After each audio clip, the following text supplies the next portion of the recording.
Grabe guys, ang lakas ng kulo ng langis oh. Oh my gosh, ayan na, wak wak. Ayun na, dali. Ayan, oh my gosh, kumukulo yung langis guys. So ito guys yung binigay ng isang manggagamot dito po sa Mindanao. Nakikita nyo siya, kumukulo siya oh. Kasi kahit i-shake ko yung ganyan, baka sabihin na naman ng mga hindi maniniwala. Ayan, kukulo talaga daw yan. Pero yan, hindi ako magkakat ng video kasi alam niyo kung bakit mga master? Alas stress ng madaling araw. And pag may mga bisita ako nagpupunta rito sa bahay, lagi namin napapansin na kumbaga dito kami sa labas, di ba? Hindi ako magkakat ha. Laging ganyan. Tatahol-tahol yung mga aso, tapos tatry lang natin kung gumagana pa itong binigay ng manggagamot kahit siya ay she passed away. Oo, nakakalungkot man, nagulat ako. Pero ang sabi, pagkaroon na namatay na yung manggagamot na nagbigay ng mga ganito, possible hindi na ito tatalag. Titignan natin kung kukulo siya, lalabas tayo sa pang alas 3 ng madaling araw. Kasi yung base dun sa mga nararanasan ng bisita ko rito, minsan alauna or ganito, mag-alas 3 pag dito kami, naririnig nila may umaapak dyan sa may likod ng bahay ko naglalakad. Tapos minsan meron pa silang narinig na boses ng bata na parang tumatawa yata, parang naglalaro sila dyan sa likod. Eh syempre ayoko naman takutin yung sarili ko, diba? Kailangan natin ng ebidensya, kaya hindi tayo magkakat ng video. Tutukan nyo hanggang dulo, i-share nyo to para bilang pagsuporta. Kasi kahit konting galaw mo yan ng ganyan, hindi yung bubula ng marami, diba? So let's see, lalabas tayo. Kasi ganyan eh, tatahol yung aso walang dahilan. Imposible namang walang dahilan tumatahol sila, diba? Tignan natin kung gagana ito. Kasi alam niyo kung bakit guys. Watch this video till the end ha. Hindi ako magka-cut, hindi ako mag-i-edit. Sabihin nyo. Kasi sabi rin sa akin, wait lang, sarado natin ito. Ako pa ba? Mag-isa ko ang pinapasok ng mga sementeryo, mga mga haunted house eh, madalas. Tapos ito pa, nandito lang naman ako sa apartment. Ayan, tumatahol sila. Wala namang tao dito. Except kay Doray. Subukan natin. Hindi tayo magkakat ng video. Dahil, sorry nabibitin kayo. Yung friend ko na isang sikat, madalas siya sa TV, kinukuha siya madalas sa KMJS, babae. Saka ako napapaliwanag, yung sinabi niya, na psychic siya. Lagi niya raw napapansin dito sa bahay ko kasi nag-usap kami, nag-video call kami. Sikat yun guys, saka ako nakikwento. Ano daw siya, meron, subukan ko raw na lumabas ng bahay ng ganitong oras, tapos magdala ako ng palito ng posporo, dalawa, tapos ilagay ko daw sa loob ng parang plastic yung ginagamit ng mga adik, na tawag doon, yung sealed. Sorry, excuse me, hindi lahat ng adik gumagamit doon. Yung tawag doon? Yung sinisealed. Comment nyo na lang guys. Ngayon, alam daw niya, unang kanto kaliwa, meron daw dito malapit sa amin na isang aswang. Diba? Kaya, watch this video. Tingnan natin kung kukulo. Siyempre, content na rin to. Tingnan natin. Tinuro niya sa akin yung exact place. Pero, siyempre, ayoko namang sabihin na nandito yung aswang. Subukan lang natin guys. So, ayan, di ako magkakat ng video ha. Hindi ko din masyadong bibilisan yung lakad ko, baka sabihin nyo kumukulo eh, dahil naaalog. So, ang sabi niya sa akin, straight lang daw and then may pakaliwa. My goodness. Tsaka hindi ko pipinpoint yung bahay kasi baka kasuhan tayo guys. Mahirap na. So yan, hindi ako magkakat ng video. Sakto alas 3, bilog pa ang buwan. Ayan.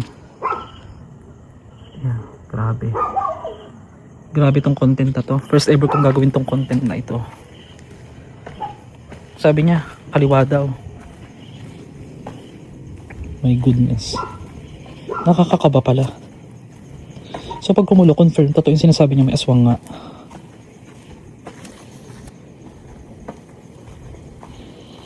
Kaya ko nga maglakad ng mag-isa sa gabi, kahit madilim guys eh. Oh my gosh, wait lang. Ayan o. Kinikilabutan ako. Nagbababos na ilalim.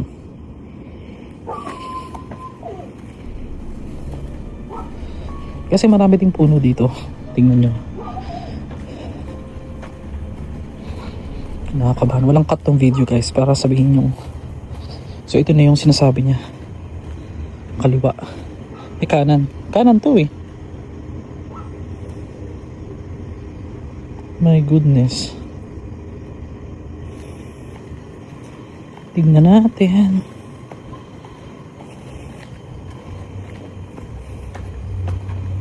Kasi meron, what's that? Ba't nagkaroon ng balahibo?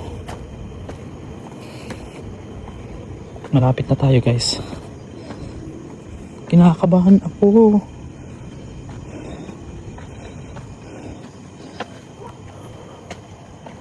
Ito na yung pakaliwa. Kinakabahan ako. Magaling yun eh. Yung nakukuha siya madalas sa KMGS. Ito ba ginagawa tong content? Unexpected, biglaan lang to. Kasi gusto ko lang. Trip ko, dahil hindi pa ako inaantok. Bahay sa kaliwa. Tarkis ka. Sorry. Abandon to eh. Nilabot ako. Ayan oh, tingin mo kilabot ko. Abandon to, paano niya nalaman? Ayan oh.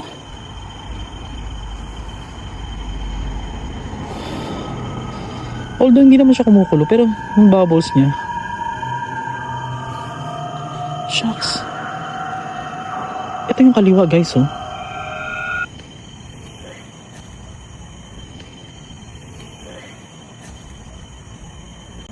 Narinig mo? Taragis ka, hayop ka. Kinikilabutan ako.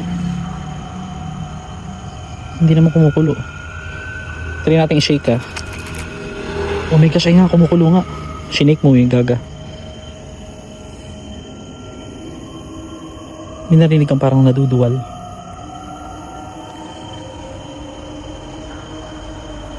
Shake natin ulit. Ayan, oh my gosh, kumukulo. Kumukulo lang guys. Inalog ko kasi pero try natin. Stop. Grabe, extreme pala to. Shit. Hindi ko alam na abandon pala dito. Hindi ko kasi ito nakikita pag dumadaan ako kasi dire-diretso.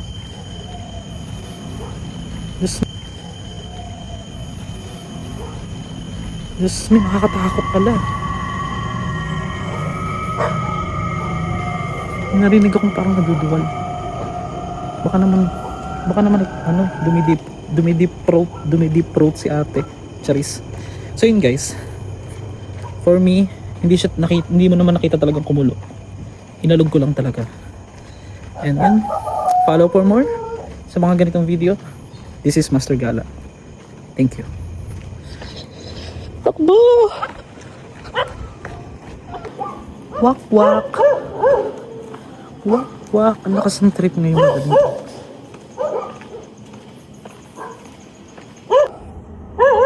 my gosh, ayan na, wak wak. Grabe guys, ang lakas ng kulo ng langis oh. Inalog ko kasi.